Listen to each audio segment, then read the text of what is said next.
नमस्कार, हम स्वागत करते हैं आपके अपने YouTube चैनल ज्ञान सागर ऑनलाइन क्लास में। आज हम लोग सीखेंगे धातु और अधातु के अंतर्गत नेक्स्ट टॉपिक अधातु किसे कहते हैं। तो अधातु वे तत्व होते हैं जो विद्युत और उष्मा के कुचालक होते हैं, उसे अधातु कहते हैं। लेकिन एक ये भी परिभाषा है कि अधातु वैसे तत्व होते हैं जिनके बाह्यतम कक्ष में 4, 5, 6 इलेक्ट्रॉन होते हैं, इसे हम लोग अधातु कहते हैं। और जिसके बाह्यतम 1, 2, 3 अलग चीज है कि अधातु में ग्रेफाइट नहीं है, धातु में ग्रेफाइट नहीं है, अलग चीजें हैं। लेकिन धातु की पहचान ऐसे तत्व जिनके बाह्यतम कक्ष में इलेक्ट्रॉन की संख्या वो 3 है, उसे धातु कहते हैं। आइए सबसे पहले हमने बोला कि धातु और अधातु को विन्यास के आधार पर कैसे पहचानेंगे, तो इलेक्ट्रॉनिक कॉन्फ़िगरेशन करेंगे हम लोग, ठीक है। तो इसको मतलब इसको हिंदी में इलेक्ट्रॉनिक विन्यास करना सिखाए। नाइट्रोजन का परमाणु संख्या 7 होता है तो 2 और 5 होता है। पहले कक्ष में 2 भरेंगे, दूसरे कक्ष में पहले कक्ष में नंबर ऑफ इलेक्ट्रॉन कैसे भरने का तरीका सूत्र 2n²। यहाँ पर के कक्ष के लिए के कक्ष है, ये पहला ये दूसरा। के कक्ष में पहला को के कक्ष, दूसरा को l, तीसरा को m, चौथा को n।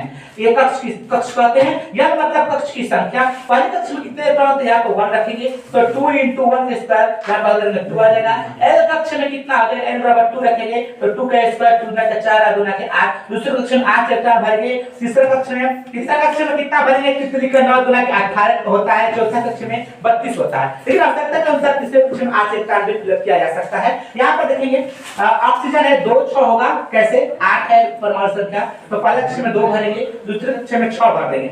यहाँ पे आयरन फ्लोरीन है तो पहले कक्ष में 2 भरेंगे, दूसरे कक्ष में 7 भरेंगे।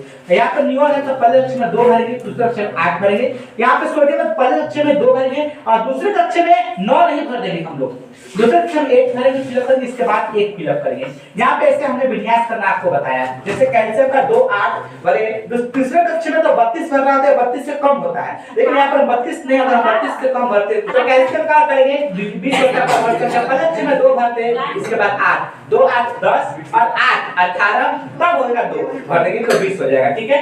अब इसमें धातु की पहचान देख लेंगे। बाह्यतम कक्ष में 5 है तो अधातु होगा, बाह्यतम कक्ष में 6 है तो अधातु होगा, बाह्यतम कक्ष में 7 है तो नॉन मेटल होगा, अधातु होगा। नियोन है, इसके बाह्यतम कक्ष में 8 है, ये अक्रिय है।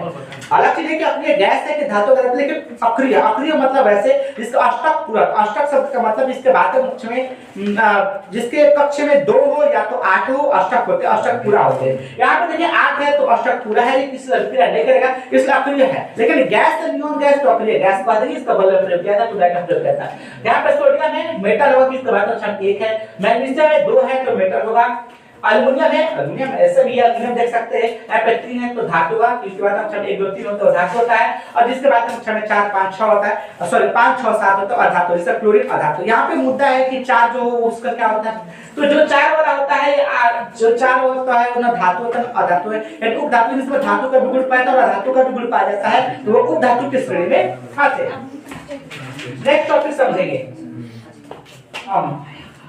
हाँ, अधातुओं की प्रवृत्ति इलेक्ट्रॉन लेने की होती है। आप जैसे देखेंगे नाइट्रोजन का विन्यास कितना होता है 7, तो 2 और 5। ये 8 पूरा करने के लिए 3 लेगा किसी से, क्योंकि इससे नाइट्रोजन पर लेता है तो ग्रहण करने के लिए माइनस होता है, यानी N3- होता है, ठीक है। और जैसे क्लोरीन भी देखिए अधातु लेने की प्रवृत्ति रखता है 2, 8, 7। यहाँ पर 1 लेने किसी से तो अष्टक पूरा हो जाएगा, यानी क्लोरीन इसलिए -1 होता है, ठीक है, 1 ही माइनस रहेगा, ठीक है। तो धातु क्या होते हैं, इलेक्ट्रॉन को लेने की क्षमता रखते हैं, ग्रहण करने की क्षमता रखते हैं, इसलिए पर माइनस का चिन्ह होता है। ऋणी जो लेता है वो ऋणी कहलाता है, तो ऋणी के लिए मतलब माइनस का चिन्ह होता है। आइए अधातु में तब तो इलेक्ट्रॉन लेकर ऋणायन बनाते हैं। बात ये देखिए अभी क्या सीखे, नाइट्रोजन पर 3- क्लोरीन पर 1- होता है, ठीक है। तो यहाँ से समझे कि क्लोरीन पर 1 ही माइनस होता है, तो 1 इलेक्ट्रॉन लेगा ताकि उसका अष्टक 8 हो जाएगा। आगे देखिए अधातुओं के भौतिक गुण, अधातु के भौतिक गुण, अधातु के भौतिक गुण, इसके बारे में समझेंगे हम लोग।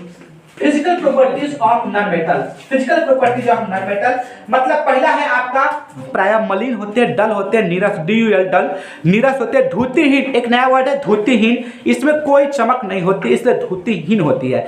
दूसरा प्रॉपर्टीज है विद्युत एवं उष्मा की चालकता। अधातुएं जो होती है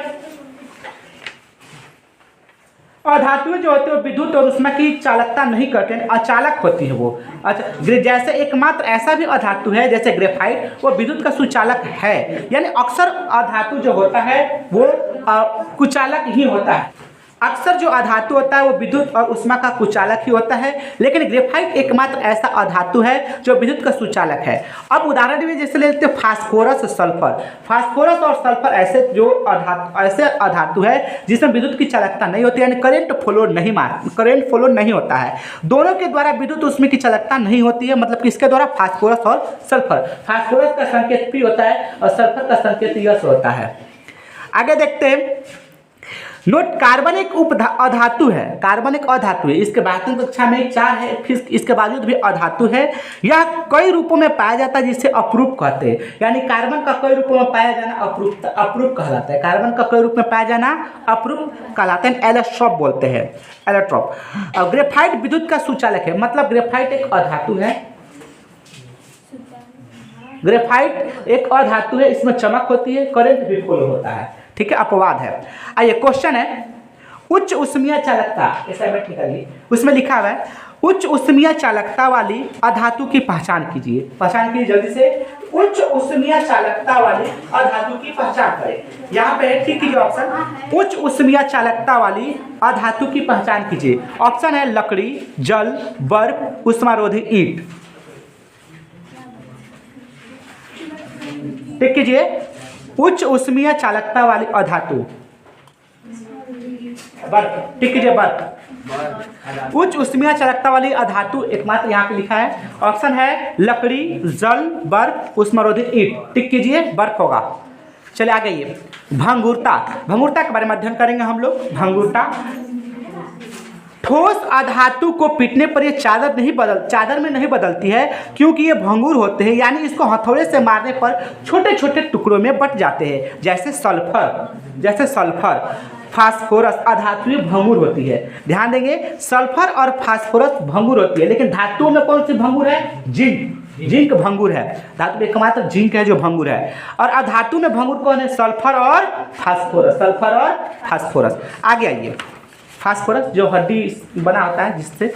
चलिए, अधातुओं को खींचकर तन्यता का गुण आता है इसमें, तन्यता खींच करके लंबी तार नहीं बना सकते। जैसे सोना एकमात्र ऐसा धातु था जिससे 1 ग्राम से 2 किलोमीटर लंबा तार खींचा जा सकता है, लेकिन यहाँ पर अधातु में अतन्यता का गुण, नॉन डक्टिलिटी का गुण पाया जाता है, यानी इसको लंबे तार नहीं खींच सकते हैं, नहीं खींचा जा सकता है ना, कमी होती है। ये भंगुरता होने के कारण खींचने पर टूट जाते हैं। अगला आता है हार्डनेस, कठोरता। अधिकांश ठोस धातुएं जैसे सल्फर, फास्फोरस जिससे हड्डी बना है, ठीक है, कैल्शियम और फास्फोरस में मिलकर बना है।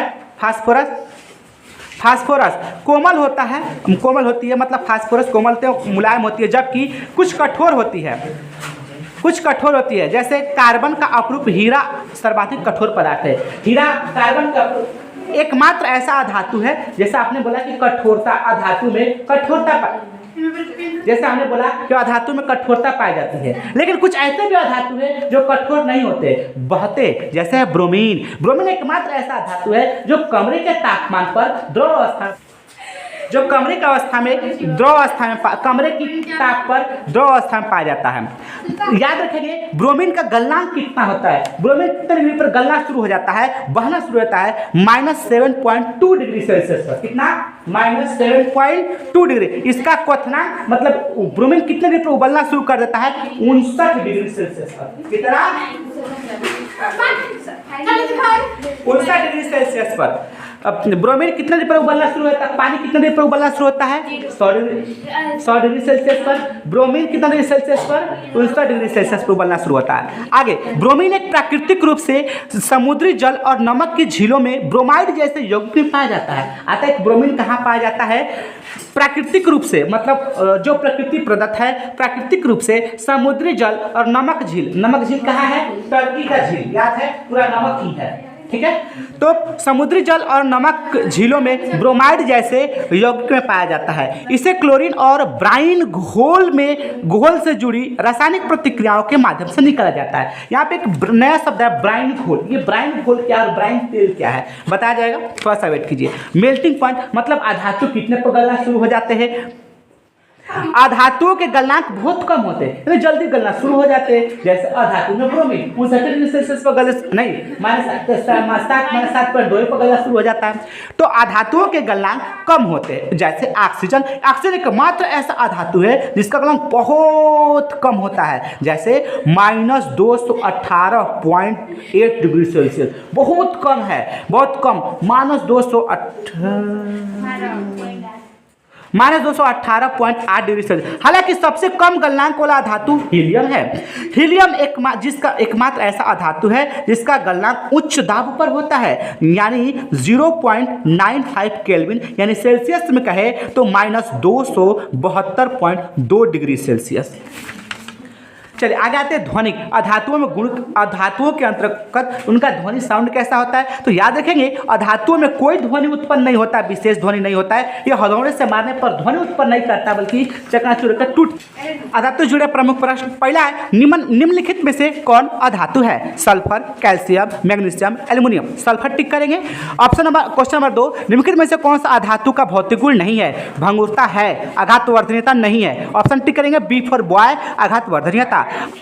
अधातुओं के विषय में कौन सा कथन सत्य है? ये भंगुर होते हैं, ये बात सही है। Option number C.